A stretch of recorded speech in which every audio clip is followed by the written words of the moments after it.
What does it take to be a business coach? While yesterday we discussed on why one should look at becoming a coach, a business coach, today we deep dive into what it takes to be one. Mr. Peter Bulka, an award winning, dynamic, and energetic business coach at Action Coach UK, speaker, and entrepreneur. Peter has been Peter has over 20 years of experience in the corporate world and is running his own businesses, bringing in diverse range of skills into his coaching and training. His expertise he is an expert in strategic planning, proves a key asset to his clients who find his knowledge and practical ability to motivate and focuses their goals and ambitions. Now I pass it on to you, Mr. Peter.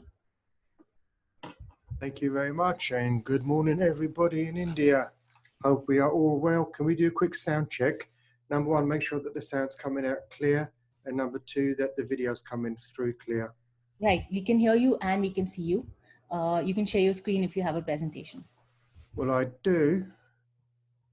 Okay, so share screen. Okay, so we can see my screen, everybody. Fantastic. So good morning, everybody. Today's session is going to be quite simply, what does it take to be a coach? And there's been a lot of confusion out there. There's a lot of people who have come out of the corporate world and they still think that giving directions is coaching. It isn't. Coaching is a very, very specific kind of industry. It takes a lot of skill and a lot of learning. And it is in many respects an art form. And I've sort of given, it's about 12, 13 different sort of steps on what it would take to become a world-class coach, because you have coaches at different levels. You've got your average coach, you've got your good coach, you've got a world-class coach. And there's a big disparity in the marketplace. So the first attribute of a world-class coach, number one, is to leave the ego at the door. So what do I mean by leave the ego at the door? Okay. When you look at people out there, I mean, we have so many successful people that have had a really fantastic corporate career. Screen is not full, showing half. Well, that is strange. How do we change that? Okay, hold on. Let me just change that for you.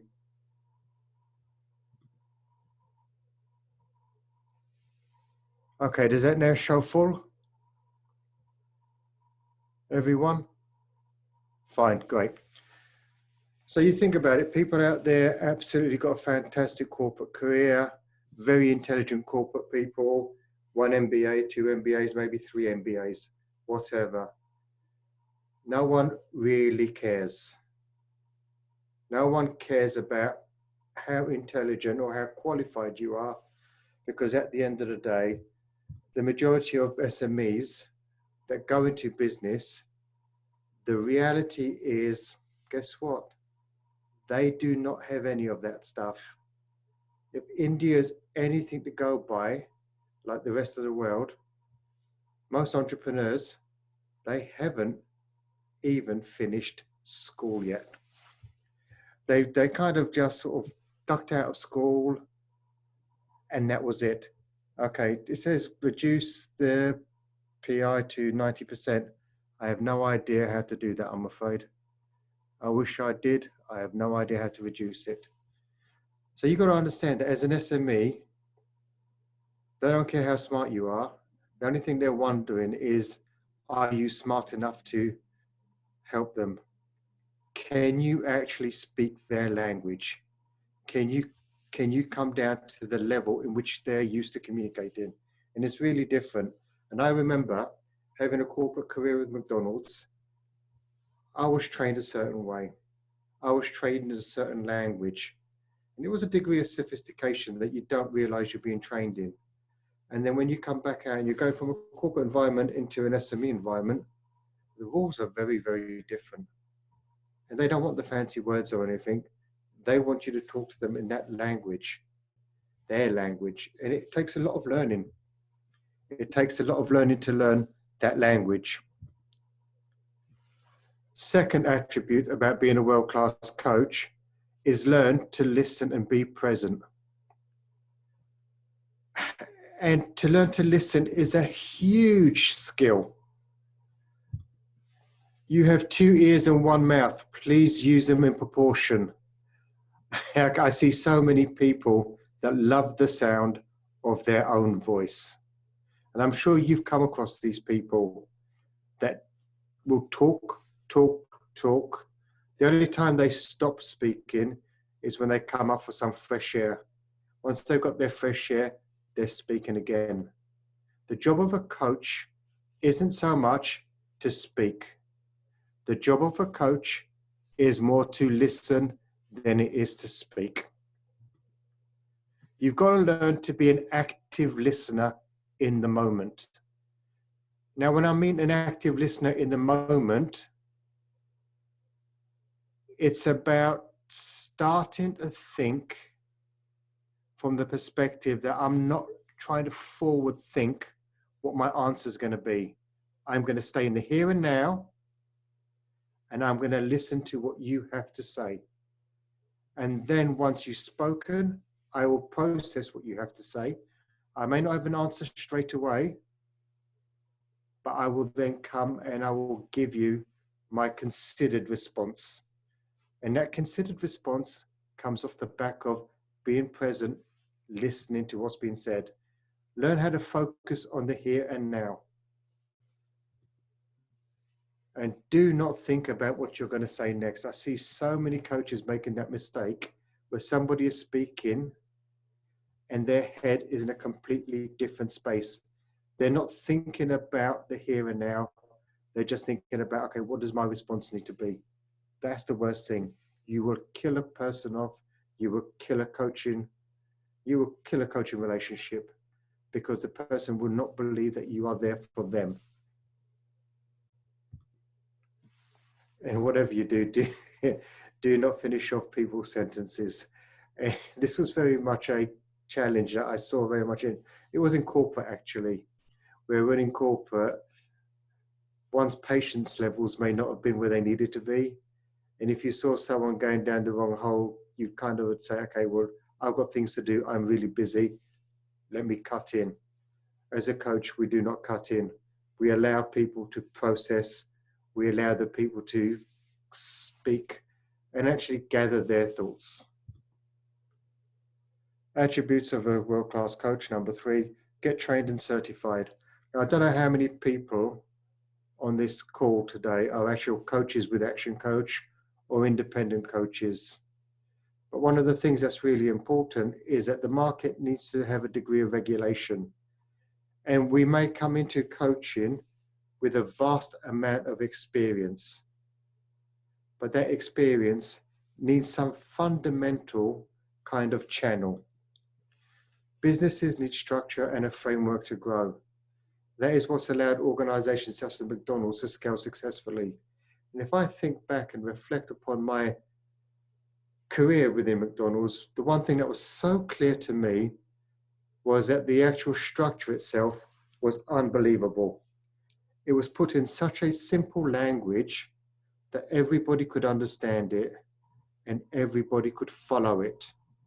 And it was that simplicity that allowed it to transcend the globe and have more than 50,000 restaurants across the world. And that's no mean feat. So proven frameworks, what they do is they'll give an entrepreneur confidence because they know that actually other businesses have traversed this pathway. It helps a coach take a company on a journey. And that's what we want to do. We want to get into that position where we're taking a company on a journey. We're not just shooting from the hip and perhaps taking them on this is where I think we should go as a coach. No, there's a predefined journey that if a business puts X, Y, and Z into place, it will maximize their chance of growing their business. It also keeps the coach on track during a client engagement, because I've seen coaches and I've trained a lot of coaches both within a structured organization like Action Coach, and I've also had independents come to my training. And I've seen a lot of independents with very, what I would say, unfocused strategies to grow a business. One minute they're going in this direction, then something else happens and they're going in that direction. And really, for the entrepreneur, that can be exceptionally, what I would call, distracting and defocusing. And what we want to do is we want to make sure that we keep the entrepreneur as focused as possible. And isolation kills coaches.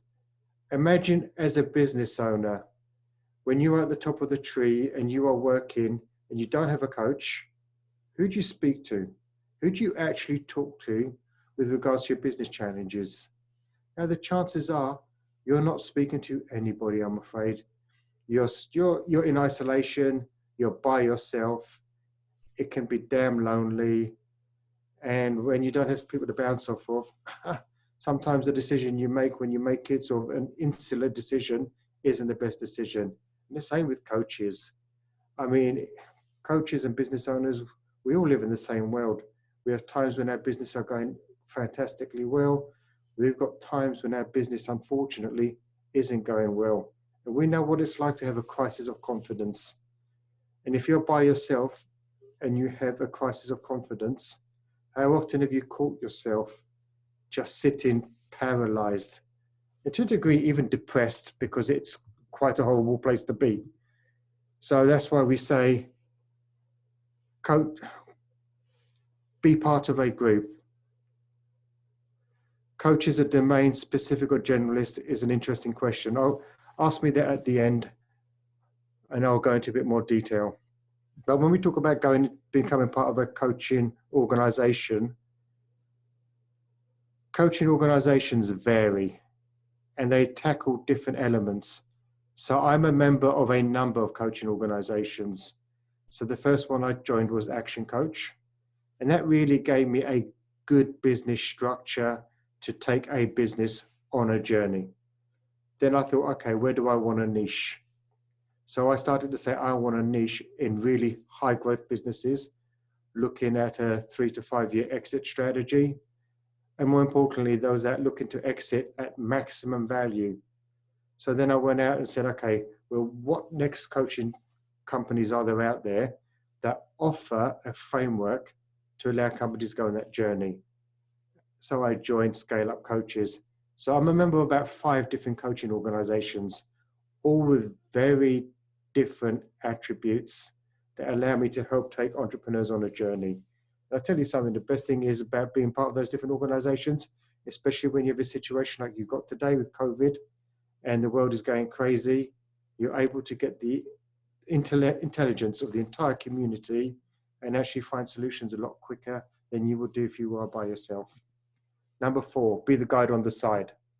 Be the coach, not the consultant. You've got to learn to step aside and have that third-party perspective.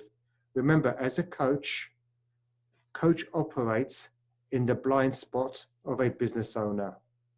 We see what they don't see, which gives us a unique perspective to be able to ask questions that in most cases, an entrepreneur would never ask themselves because they just don't see it. And the clients I work with, they are super smart people. However, because they're in their business day in, day out, they often become blindsided by the things right in front of them. And as a coach, we have that ability to say, what about this? And very often it's the most simplest questions that are the most profound. Do not lift the weights. As a coach, we're not a consultant. And I like to use the analogy. You're going to the gym, you have a personal trainer. Now, how often do you go to the gym with your personal trainer and your trainer says to you, hey, Peter, take a seat. Would you like a cup of coffee or a cup of tea? Here you are. Which weights would you like me to lift for you today? That's crazy, right? If you went to see a personal trainer and they did all the lifting for you, what benefit would you get out of it? Absolutely zero. So by being the consultant and doing the work for the business owner, it's the same as going to the gym and having the personal trainer lift the weights for them. They're getting zero benefit. It's about us helping them lift their own weights. It's not your business, so do not hijack it. That's another great thing, is as a coach, we can see the potential of a business. We often can see where a business can go. But at the end of the day, just because we can see where a business can go, it doesn't mean that the business owner wants to take it there. And we always must be really aware of the fact that it's their journey, their business, not ours. Did not understand lift the weights. Could you please understand? Yeah, when you go to a gym, you do workouts. So you may lift up dumbbells or barbells. Now, the whole purpose of us lifting up our own weights is that we are building the strength in our bodies. If a personal trainer lifted the weights on our behalf, what's the point of going to the gym? Get no physical benefit. And make sure you have the right support professionals on your team. Because we are coaches, we don't have to know everything. There's coaches out there that believe that they have to be the guru, the encyclopedia, they have to know everything. No, they do not. Our job to be the guide on the side is that we have access to professionals. So I may decide, okay, so I'm doing a webinar next week on cash. So who do I bring on board to my webinar? I'll bring on a world-class cash expert, and that's all they do. So I'll facilitate the whole conversation, but I don't need to know the stuff back to front because I have a team of experts that I use in my coaching organizations to help my clients get the results that they need. Number 5, deal with your shit. We all go through experiences in life, some good and some bad, that shape us as people. And we all have stuff to work through. And the unfortunate fact is, most coaches that become coaches, they become coaches out of a traumatic event. People don't tend to wake up in the morning, very few people tend to wake up in the morning and say, hey, guess what? I'm going to ditch my career and I want to be a coach. It's more the other way around. Oh, damn, shit, I've been made redundant.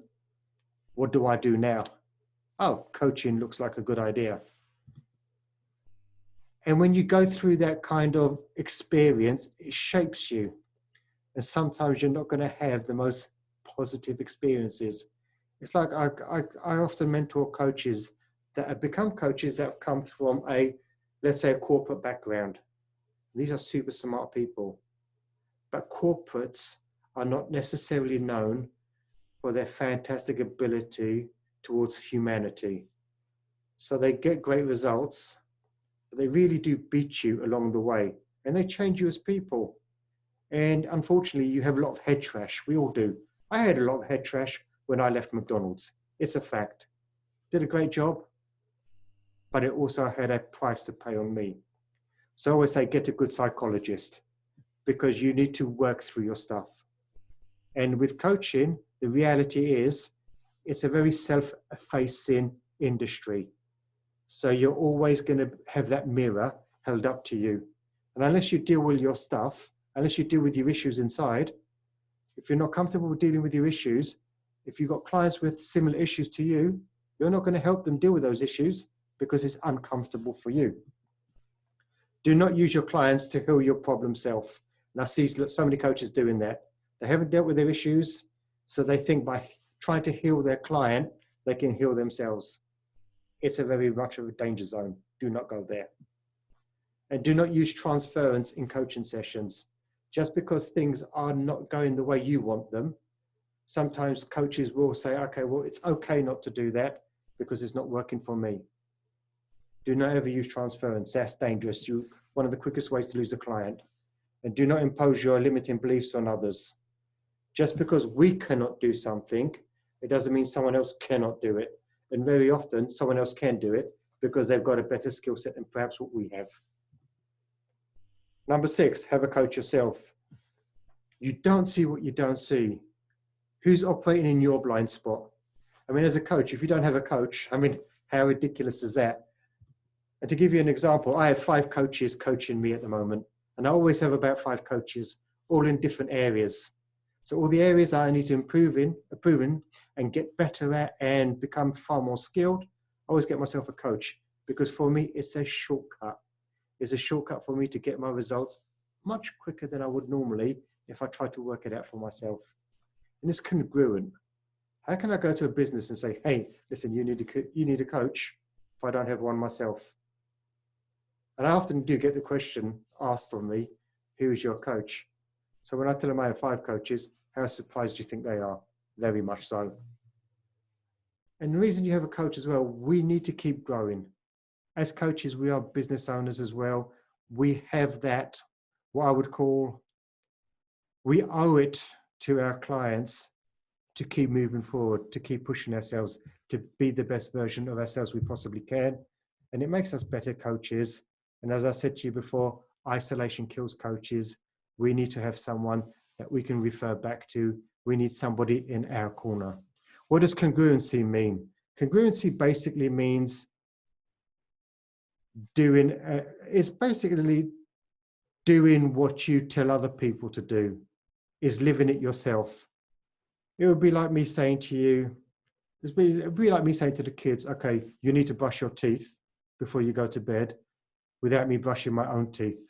I mean, that's kind of hypocritical. If I'm going to tell someone to brush their teeth, I need to make sure I brush my teeth. Just a great example when you've got kids. Get an alignment. Unless you are clear on where you are going in your business, how can you expect others to take others on that same journey? You just cannot. So you need to make sure that you are aligned in your life with where you want to go, where you want to take your business. So you need to make sure that as a coach, you have a 5-year business plan, so that you are absolutely crystal clear on where you are going. You've got that clarity. Because as soon as you've got that clarity in your business, you're going to be able to help other people have that clarity in their business. And have a 5-year personal plan as well. It's not just about business. The whole purpose of that business is to give you a better life. See, most businesses are restricted because the business owner doesn't have a good, strong personal life, a personal plan. They don't know where they want to go with their life. Therefore, why would they grow their business if there's got no purpose to grow the business? And money by itself isn't a big enough purpose to grow your business. Have a dream board, a bucket list. If you haven't got a bucket list, create one. It's one of the best things to do. Life is all about experiences. You've got to have stuff to look forward to. Business is not easy. Business is a big sacrifice. Why would you do such a big sacrifice if there's no reward at the end of it? And if you have nowhere to go, you will not push your clients. See, a lot of people will come to a coach because they want someone that's ambitious, someone that's dynamic, someone that's going places, that's going to help them go places. If you're not going nowhere, guess what kind of clients you're going to attract? Perhaps the ones that are not going to go nowhere either. And believe you me, they do not pay well. Number 8, have better questions than you do answers. Your job is not to be the smart ass in the room with all the answers. Your job is to have all the questions. And there's a big difference. When you're in corporate, everyone looks at you and says, you've got to have every single answer. As a coach, it's not about the answers, it's about the questions. The majority of business owners have already got the answer. They just don't realize they've got the answer. Our job is to help them get it. And as a coach, be more curious and always ask questions. I never ever accept the first answer I'm given. I'll always ask 2 or 3 questions just to sense check and make sure that the first answer I was given wasn't a bullshit response. Dig deep, play dumb. You may already know what you've probably got the answer straight away, quicker than they're going to ever get it. You hearing the answer is not going to help them. You've got to play dumb and dig deep. Remember, you're not the smartest person in the room. Your job is to make them the smartest person in the room. Shut up, ask more. Again, as I said before, we have 2 ears, 1 mouth. Let's use them in proportion. Be curious. Don't speak so much. Just keep asking. Guide them to come up with a solution. Have better questions than solutions. And that's what really important right now in the whole COVID situation. The reality is, if you say to her, well, what's the solution? Most people don't have a solution, because most of us have never gone through a proper pandemic. This is a proper one. This is global. We don't know where it's going to end. And the answers are going to be different for everybody. But the only way we are going to get to the answers that is right for each and every one of us is by having the questioning process right, by having those great questions so that we can work it out for ourselves. And when you come into a session, a coaching session, you're there to give context, bring context into the session, not content. Too often I see people come in wanting to educate, be the teacher in the room. Look, we've got YouTube, we've got books, we've got online courses for that. Learn on your own time. When you come in, it's not about the education, it's about how we apply the education. It's all about the context. And read The Coaching Habit by Michael Bungay Stainer. If you're going to be a coach, it's one of the best books I've read on coaching. So it's called The Coaching Habit by Michael Bungay Stainer. Number 9, lead through questions. Lead through questions and do not manage through statements. In a corporate world, what do? We manage through statements. That is not what we do when we transcend into the SME world. It's all about questions. We are not their boss. And if you are CEO of your own business, we need to move away from managing from statements and giving out orders. And everybody needs to be more coach-like. If you look at the education level of people today, it's far greater than it's ever been. And I'm not talking about formal education, because we've got access to YouTube, Google. There are so many different sort of ways we can learn today. It's unreal. My kids, everyone lives on YouTube. So you've got to ask yourself the question, are you living on YouTube? Are you looking for the right information out there? Google, YouTube, the world's your oyster. But we need to be more coach-like. We need to start being smarter with our questioning. We need to help people get the understanding. As a coach, have 30 to 40 questions at your disposal. Questions are your most powerful, and I mean your most powerful weapon. But they don't just come naturally. You've got to learn to practice questions. You've got to think about what's the most relevant question for that situation. And I say 30, 40 questions, if you've got them in your bank, if you've got them at the back of your head, you're laughing, because you don't ever need more than that. That covers every single scenario you can possibly hope for. Teach everyone to fish. Make people self-sufficient. If you're giving people the answers all the time, they're going to keep coming to you. That is the worst thing. That's like the management of the 80s and 90s, where you kept telling people what to do, and they kept sort of coming back to you for more information and wanting you to tell them more stuff. And when I said leave your ego at the door, although it's a really good feeling to be needed, being needed also takes up your time. And as soon as it takes up your time, it means you don't have time to work on the other areas that perhaps are far more valuable, will add greater value to your business, but more importantly, also make you more money. Number 10, be a lifelong learner. Training is only the beginning. It never stops. It's like anything. The world around us is changing at such a frenetic pace. It's changing at the fastest pace it's ever changed. We need to be learning all the time. We need to be growing all the time. It's like the whole COVID situation. How much have we had to unlearn? We've had to unlearn a lot right now, because the reality is, as we go back into trading, as we start to world gets back to a form of normality, the reality is the new tomorrow is going to be very different from yesterday. And we're going to have to learn how to work in the new tomorrow. So that requires quite a lot of learning. Set a budget to invest in yourself. I cannot begin to stress how important it is to invest in you. The more you invest in you, the better you will become, the better your decision making, the better your ability to take action. You are going to be the person leading the business. As a coach, you must never ever let your clients outgrow you. As soon as your clients outgrow you, guess what? It's game over. You've lost the client. I've invested 100,000 a year over the past 10 years. That is right. I'm often going across to different countries, learning from the best. I don't just learn from the person around the corner. I go and learn from the very best people, and that costs money.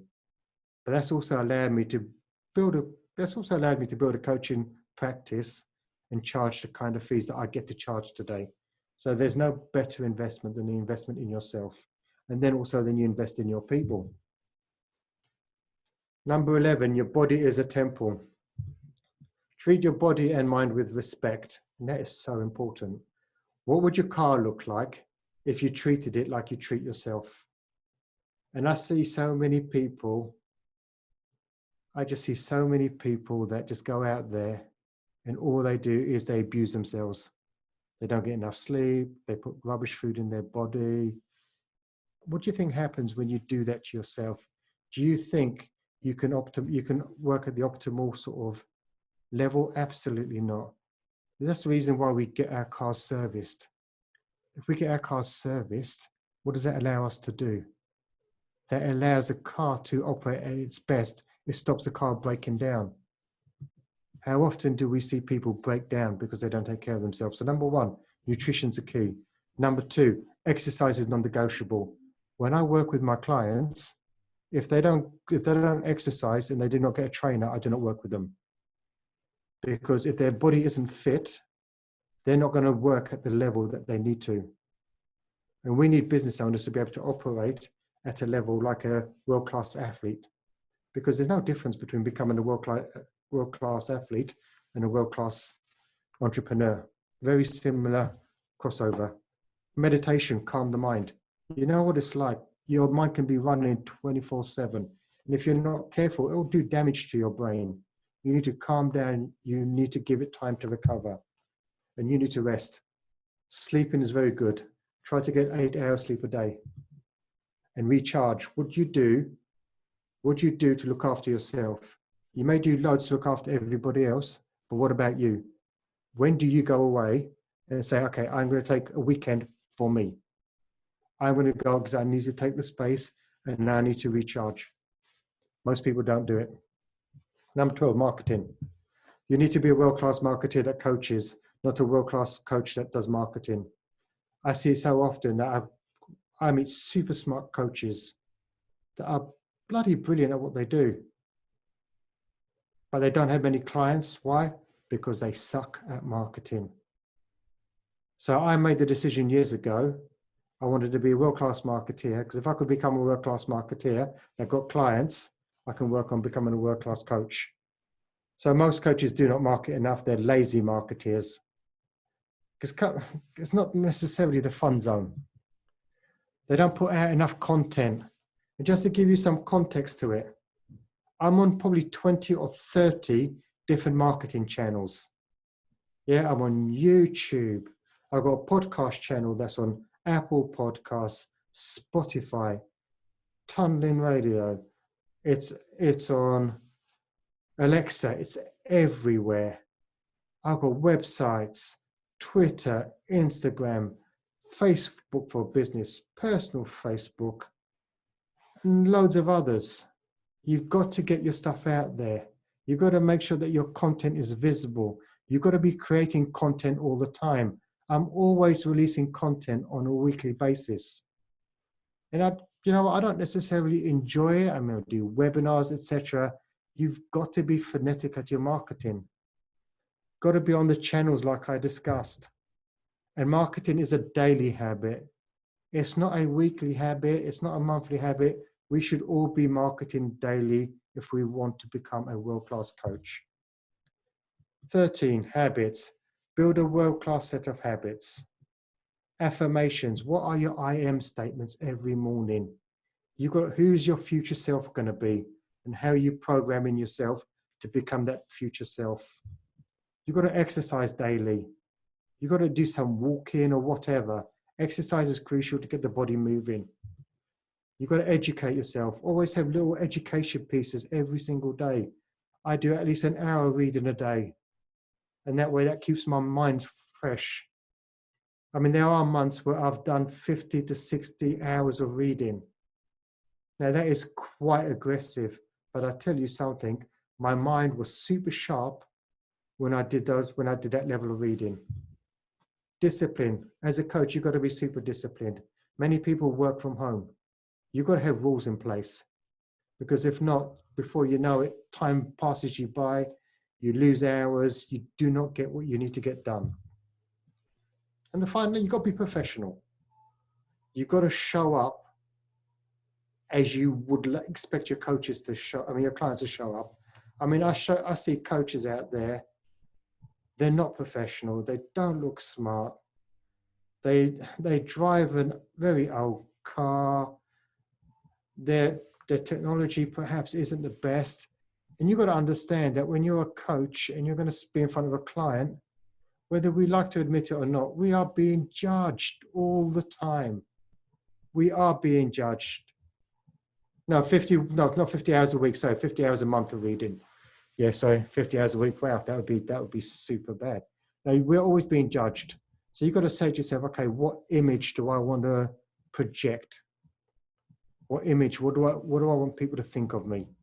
So I'm very careful about everything I have, so that when I show up, I'm creating a certain professional image that I resonate with. And have it be the best. There are so many, if you take in the UK, there's probably the best part of 8,000 business coaches out there. And there's probably only a small amount, probably about 0.5%, that are at the top of their game. You've got to be the best you possibly can be, because otherwise you just get lost in the crowd. And 14 coaching hours.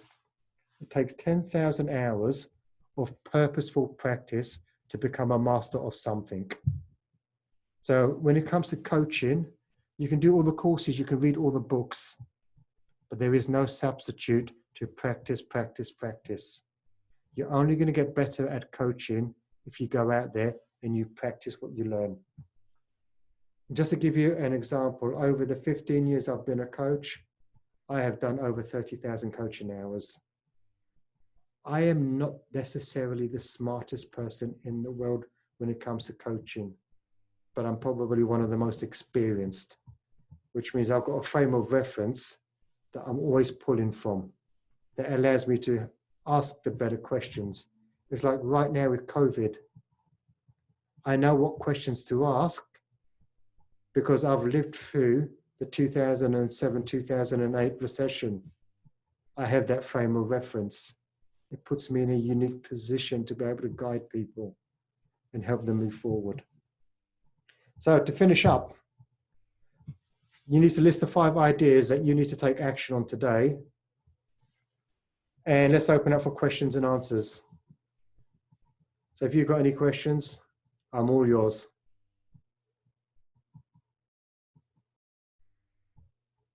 And hopefully that's given you at least some insight into coaching and perhaps what it takes to really push coaching forward. Okay, coaches, domain specific or generalists? It depends on where you want to act. So if you take Action Coach starts off as a very generalistic set of principles. So it very much allows you to build that framework to start growing your business, and it puts that foundation. If I look at why Action Coach is so brilliant, Action Coach is brilliant because of the foundation. And that's what you want. You want a really, really strong foundation. So who missed number 1? And then after you've done the foundation, you can start moving on to the other bits. So someone said they missed point 6, have a coach yourself, point 6. So it gives you a foundation, but then after you've done that foundation, it's starting to look at where else do you need to then develop. So question's going to be, what coaching platforms do I use? So Action Coach is my primary. I started getting into coaching through Action Coach. So I use Action Coach as my primary coaching platform. I then do Scaling Up Coach. That's the whole Gazelles platform. That's the Vern Harnish sort of hypergrowth stuff. I do the Fluid Framework, so I'm part of that. I'm part of Entrepreneurs Institute. So I do that, and I do the Gino Wickman stuff, the traction stuff. So I surround myself with tools. I've got access to the best set of tools that allows me to give the client what they need at the right time. So, Mr. Knightpoint, please sort of share the very first slide on ego. Ego at the door. There you are. There's your ego one. When did your first client after begin the journey as a coach? When did your first client? I signed my first client as soon as I came out of training. I was very lucky. The very first business appointment I had with a client, 4 hours later, they signed as a client, and I had them for about 7 years. So that was one of the best things about sort of having that world-class training, is that when I did the action coach training in Vegas, it taught me how to sell. It taught me how to approach a potential client and to take them on a journey. It actually taught me how to take them on a sales journey, which allowed me to convert them as a client. Just inquisitive to know exactly where you spend your 10,000 annually on self-development. So I spend a lot of time traveling. So, well, I used to spend a lot of time traveling. So last year I was in America 5 times on different training courses. By the time you sort of take into consideration the travel, accommodation, the course itself, 100,000 doesn't go very far. So I do 2 scale-up summits a year where we have really the best speakers from all around the world, whether it's your Jim Collins, your Patrick Lencioni, all those people. I go and learn from them. If we act dumb as a coach, would the client believe in our expertise or credibility? Right, when we're talking about acting dumb as a coach, we're not talking about acting like stupid. But what we're talking about is we've got to ask the right questions. Again, if you just want to give people the answers, then go be a consultant. And even better, do it for them. See, coaching's about patience. Coaching's about actually extracting the good out of them. And that's what I mean by playing dumb. Because sometimes you're going to have to ask the same question in like 4 or 5 different ways before you get the answer that they needed to give in the first place. So playing dumb is just not accepting what they say at face value, but actually keep digging until they get it for themselves. Missed your point 10. Okay, let me get that point 10. I'm sure there's a better way of doing this. Lifelong learner. That's point 10. Got to be a lifelong learner. How many hours is the hours a week that requires for coaching? I coach about between 50 and 70 hours a week, but I'm quite a workaholic, and I've got a very full client base. So I've been very lucky, very blessed. But yeah, I'm doing about 50 to 70 hours. A lot of the work I do is strategic planning workshops. I'm coaching big groups of executives. So very often, I mean, we're working in a room for 10 hours a day. And sometimes, because not everyone can fit in the sort of a 2-day event during the week because they can't really get those 2 days out of the business, there's very often I will work a Friday, Saturday. So there's times where I'm doing 6 days a week. What kinds of books you read? I read all kinds of books. I read books on motivation. I read a lot of biographies. So I look at what makes people tick. Because if I can learn about what makes people tick, then I can see the attributes in others, etc. So I'm a great study of people. But I read all the business frameworks. So anything from Jim Collins, Patrick Lencioni, Elia Goldratt. I just read a vast variety of books in my field, whether it's marketing, whether it's sales. I keep it quite balanced so I don't get bored, but it's a plethora. I've probably done the best part of 700 books. And it's quite a comprehensive book list. And all my books tend to be on where I can get them are all in Audible. So I think in my Audible library, it's 500 odd books. Thanks. Do you need a psychology course to become a coach? Absolutely not. But I tell you what I have done. I've got a psychologist on board that I see every 2 weeks. just for me to offload, because when you're sort of dealing with clients, etc., a lot of what they go through, you kind of absorb it. So I need someone to sort of supervise me to make sure I'm okay. But when I came out of corporate, I spent 4 years with a psychologist working through the issues that I had. And it did take 4 years because there was a lot of stuff I needed to understand and needed to work through. And I saw that person weekly. And that was one of the best investments I made, because it really taught me, number one, about myself, but number two, taught me about people, which meant that when I see things in people that I know isn't right, I can then sort of say to them, okay, you really need to have a psychologist on board to help you work through the issues. And I've got 3 psychologists that I work with that look after my clients. And it's not a weakness, because mental health is one of the biggest killers. If not handled, will destroy a business. Can I share slide 8? Yes, I can. Okay, slide 8. Deal with the shit. Can I get to see that one? Yeah, message me privately, because I know we probably don't have much time, and I'll send you that one. Any age limit to become a coach? Look, at the end of the day, there is a balancing act. You can be a coach at whatever age you want, but there's got to be a degree of credibility. I suppose the thing with a coach is there's got to be that balance, hasn't there? There's got to be that balance between being able to sort of have the knowledge, but also have a degree of experience. If you're a very young coach, I would question how much context do you have? You may have all the content, but you don't have the experience behind you. Therefore, your context may not be as strong. So you've got to balance it.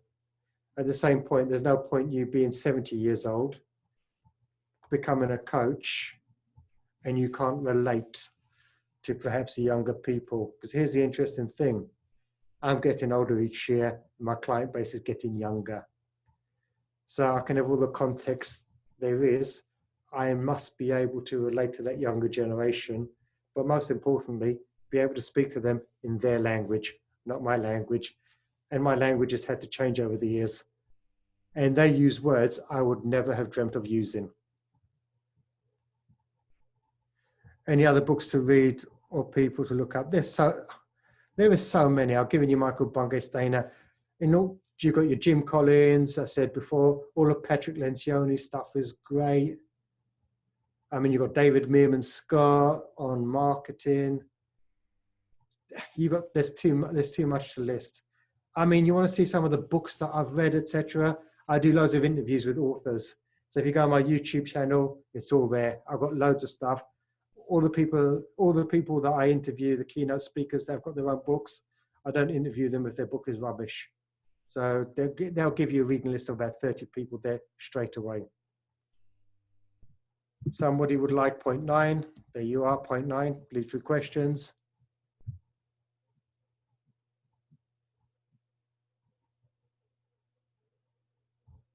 One-to-one or one-to-many, what's your preferred coaching model? Nowadays it's one-to-many. I started off doing one-to-one, but today for me it's all about impact. So the more people I can be in front of, the greater impact I have. It's like it's why I agreed to come on today's session. It's because when you're dealing with more people, it's just that sphere of influence. But I would say that the one-to-one coaching was so important because it taught me how to be a better coach. And it taught me how to sort of be able to deal with the one-to-many. I think one-to-many becomes a natural progression from one-to-one over time. And I've still got about 10 one-to-one coaching clients that I maintain. But they're the ones that are a little bit different and perhaps now stretches me in ways that perhaps I wouldn't normally be stretched. And the ones that I'm coaching one-to-one these days, they're the ones that we're coaching towards a sale. So it's a very specific coaching engagement now. Can you keep point 12 up, please, for marketing? Okay. There you are. Oops, point 12 is up. Okay. Do you have a marketing agency? Yeah, I've got so I've got a video producer that does all my video production. So I've got one person there that does all that stuff for me. He does my production, takes my audio, produces my podcast with it. He's my editor. I've then got a person that just deals with YouTube optimization. I've got a website development team. I've got a LinkedIn team. And then I've got a general marketing team. So I've got about 9 people on my marketing team, just to give you some context to it. And they're all channel specialists. So I don't go for marketing generalists. I go for marketing experts.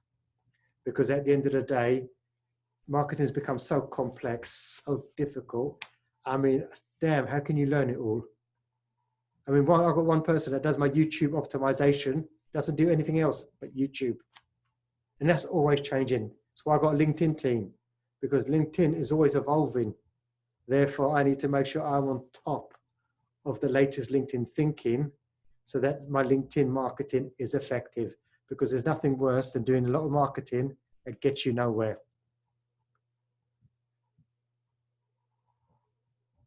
Do you have a list somewhere of questions? You can email me and I'm quite happy to give you a few. I don't have a list written anywhere. I did at one stage, but it's like anything. As you become practiced in your questions, you kind of know what question to pull out the hat. And I spent hours I really did spend hours in front of a mirror. So when I was sort of learning to become a coach, I would spend hours just learning from the coaching sessions I had and thinking, damn, I needed to ask a better question. And I'd write down the questions that I should have asked, and then I'd practice them in front of the mirror. Because a lot of people say to me, oh, you've got an answer for everything. No, I don't have an answer for everything. I just have the right question for everything. And my questions come out really quickly.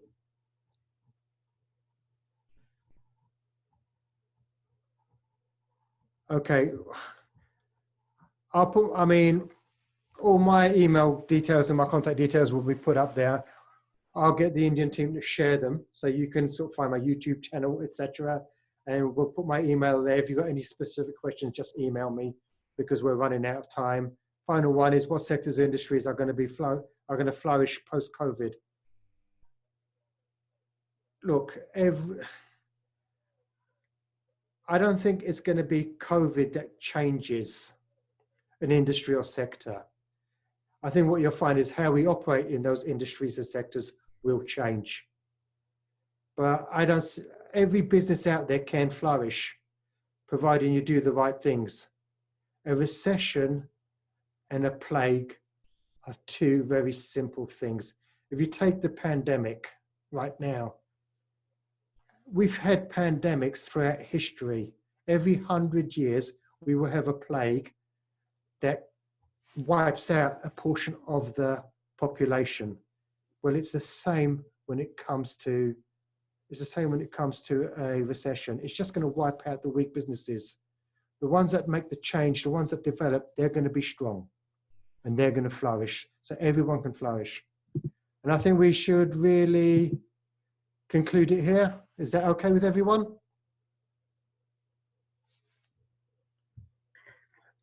Hello? Thank you, Peter. Thank you so much for your time and sharing your knowledge with all the attendees and our panelists. It was great to have you. As a token of appreciation, we have a small e-certificate just to thank you for putting this together for us. We really appreciate it. No, it's been a pleasure. Thank you for having me, and enjoy the rest of your summit. Thank you. Thank you so much, Peter. Take care.